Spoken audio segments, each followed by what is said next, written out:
Friends, मैं एक बार फिर आ गई अपनी पोटली लेकर। कहानियों की ढेर सारी कहानियाँ हैं। और देखिए ना, नया साल आ गया है तो रेजोल्यूशन तो बनाए हैं ना नए साल को कैसे करेंगे, क्या क्या करेंगे इस साल, है ना। और देखो आज तो लोहड़ी भी है।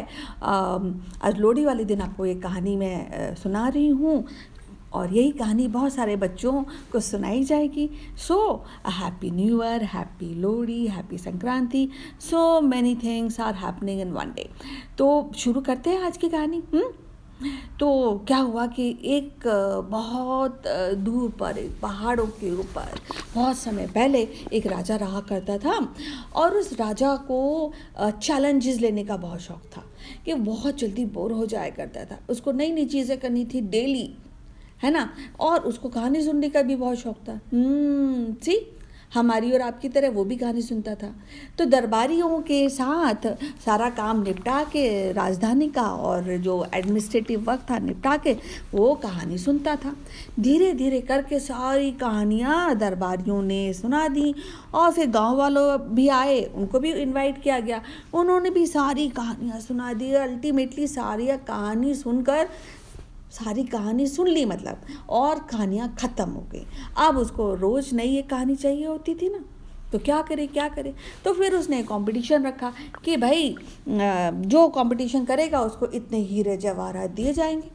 और तो जगह जगह से दूर दूर से लोग आए, उन्होंने अपनी कहानी सुनाई। कोई पास हुए तो कोई फेल। अब क्या होता है कि हर एक के पास तो कंचन द स्टोरी टेलर जैसी पोटली नहीं होती जिसमें हमेशा पानी की तरह कहानियाँ बहती रहती हैं, खेलती रहती हैं, है ना।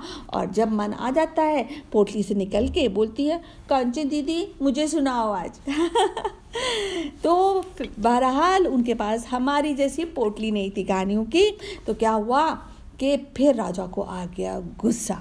उसने कहा, अरे ये क्या बात हुई कि कोई कहानी सुनाने को तैयार नहीं है। अरे भाई ये तो बहुत ही गलत बात है। तो फिर उसने किया एक आदेश जारी कि जो भी आदमी कंपटीशन करेगा, ये सेकंड लेवल का कंपटीशन है, नॉन स्टॉप जो आदमी मुझे कहानी सुनाएगा उसको मैं क्या दूंगा, उसको दूंगा मैं अपनी बेटी से उसकी शादी कराऊंगा और अपने राज्य का आधा हिस्सा दूंगा। और इस चक्कर में कई सारे, मतलब थोड़ा लालच तो सभी को होता है ना, इस चक्कर में कई सारे लोग आए कि भाई अरे वाह, राजकुमारी से शादी करने का मौका मिलेगा और आधा राज्य भी मिलेगा और मैं तो राजा बन गया। ऐसे दिमाग में घंटियाँ बजने लगी लोगों की और वो कहानी लेकर आए। अल्टीमेटली बहुत सारे ऐसे लोग आए, लेकिन उनकी कहानी कहीं ना कहीं जाकर ख़त्म हो जाती थी। और फिर राजा क्या करता था, उनको सज़ा देता था, उनको जेल में डाल देता था। तो ऐसे बहुत दिन चलता रहा, कहानी ख़त्म होती थी और राजा को कहानी ख़त्म होना बिल्कुल अच्छा नहीं लगता था। तो क्या हुआ कि ऐसे होते होते 6 मंथ निकल गए। फिर एक दिन एक बहुत ही कॉमन सा लड़का आया। उसने कहा, राजा जी मैं आपको कहानी सुनाऊंगा, डोंट वरी, मेरी कहानी ख़त्म नहीं होगी। तो राजा ने कहा, भाई सोच लो, ऐसा ना हो कि पनिशमेंट लेनी पड़े। तो लड़के ने कहा, नहीं ऐसी कोई बात नहीं है, मैं आज आपको कहानी सुनाऊंगा। तो उसने कहानी शुरू की और वो कहानी ऐसी थी। देखिए हमारी कहानी के अंदर कहानी। चलिए सुनते हैं राजा की कहानी। तो राजा की कहानी ऐसी थी कि हुआ यूँ कि एक बहुत जो राज्य में एक राजा था, वो लोगों की बहुत प्रशंसा करता था, जो अच्छा काम करते थे और लोगों की बहुत केयर करता था। और लेकिन उसको सोना इकट्ठा करने का बड़ा शौक था, तो इसलिए लोगों को डबल काम करना पड़ता था। तो जब डबल काम करते थे, जैसे कि खेती करते हैं तो गेहूँ उगाते थे, तो उनको डबल गेहूँ उगाना पड़ता था। और फिर जब डबल गेहूँ उगता था तो स्टोर करने के लिए स्टोर रूम भी चाहिए था, बड़े बड़े स्टोर रूम्स बनाए गए थे।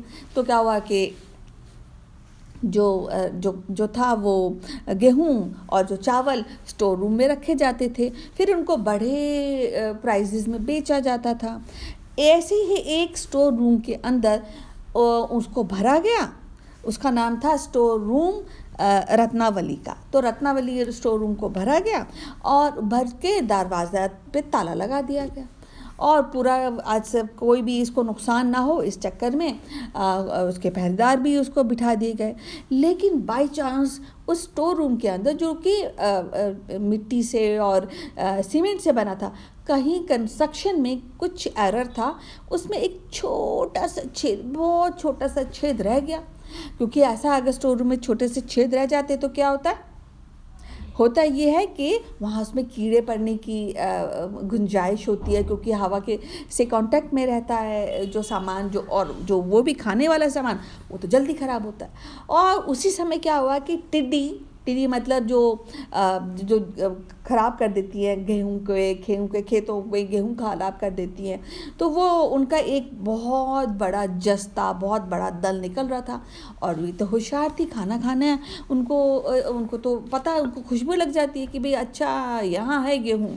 तो उन्होंने उस छेद को फाइंड आउट कर लिया। अब क्या इतना भी बड़ा छेद नहीं था कि सारी की सारी टिड्डी घुस जाए, तो टिड्डियों को भी एक एक करके उस छेद में जाना पड़ रहा था। तो उन्होंने क्या कि पहले एक टिड्डी जाती, फिर एक दाना लेकर आती, फिर दूसरी टिड्डी जाती, फिर दूसरा दाना लेकर आती, फिर तीसरी टिड्डी जाती, फिर तीसरा दाना लेकर आती। ऐसे करते करते अब ये जो लड़का था वो बोलता गया कि अभी एक टिड्डी गई, अब दूसरी टिड्डी गई, अब तीसरी टिड्डी गई और गेहूं का दाना लेकर आई, चौथी टिड्डी गई, गेहूं का दाना लेकर आई, और पांचवी गई। और करते करते करते 1 दिन हो गया, 2 दिन हो गया, 3 दिन हो गए, वो लड़का यही बोलता रहा। तो राजन ने बोला कि हाँ टिड्डी गई, उसने वो लेकर आया, वो जो कीड़ा गया और वो लेकर आया गेहूं, लेकिन आगे चलो। तो लड़का क्या बोलता, अरे हाँ, अभी तो 1000 जो टिड्डियां हैं वो वेट कर रही हैं, वो अभी एक एक करके जाएंगी, तभी तो कहानी आगे बढ़ेगी। आप राजा ने कहा ठीक है सुनाओ। फिर उसने कहा देखिए अभी 50 नंबर की टिड्डी गई हुई है, वो गेहूं लेकर आई। आप देखिए 51 गई, 52 गई। ऐसे होते होते होते 1 हफ्ता गया, 2 हफ्ते गए, 2 महीने चले गए, 4 महीने चले गए। अब राजा तो बिल्कुल पक ही गया, अरे भैया बहुत ज़्यादा हो गया है, आगे क्यों नहीं बढ़ते। तो लड़के ने कहा राजा जी मैं आगे कैसे बढ़ सकता हूँ, जब तक कि सारे के सारे जो टिड्डी हैं, सारे के सारे ये जो कीड़े हैं वो दाना ले के नहीं जाते हैं, तब तक आगे कहानी बढ़ ही नहीं सकती। सबको तो दाना चाहिए ना गेहूं का। तो बस राजा ने कहा अरे भैया मुझे माफ़ करो, कहानी अपनी बंद करो प्लीज़, मैं पक गया हूँ, मैं थक गया हूँ। हाँ ठीक है, मैंने बोला था तुम जीते मैं हारा, ले लो मेरा राज आधा और मेरी लड़की से भी शादी कर लो। और फिर क्या हुआ, राजा थोड़ा दुखी हुआ कि मैंने ऐसी शर्त रखी क्यों। और राजा दुखी हुआ और पर क्या हुआ, फाइनली क्या हुआ, शादी करनी पड़ी, मतलब करानी पड़ी अपनी बेटी की उस लड़के से, और उस लड़के को राधा राजी देना पड़ा। तो कहने का मतलब क्या है कि जो भी शर्त करो या आपको चैलेंजेस है तो ढंग के चैलेंजेस लेने चाहिए ना, लाइफ में काम करना चाहिए और समझना चाहिए कि क्या चैलेंज हम ले सकते हैं क्या नहीं ले सकते। बट कैसी लगी कहानी, है ना। आप हमें ज़रूर बताइएगा।